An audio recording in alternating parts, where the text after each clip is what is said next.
Hey, what's going on? In this video, I want to show you how you can improve your GoPro or action camera audio when it's windy outside. So I purchased these mic cover.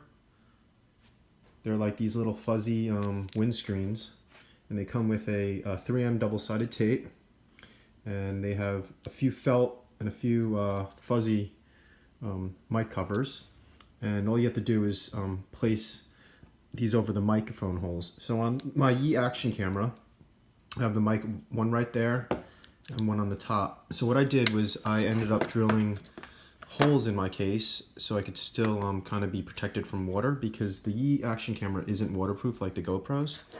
And I also drilled a hole on that side to match up with that mic, and I placed these windscreens on. So hopefully that is going to help improve the audio when it's really windy, when you're fishing. And also other things if you're, riding something, a vehicle, or put it on a vehicle. So hopefully that helps you guys out. These were approximately about $19 or $20 on Amazon. So it's a quick, easy modification you can do. You can even directly stick it right on the camera if you are running the camera without a case. So hopefully that helps some of you. And hopefully my future videos won't have as many audio issues with the wind and stuff. All right. If you like this video, don't forget to thumbs up it, like, comment, and subscribe, and have a nice day.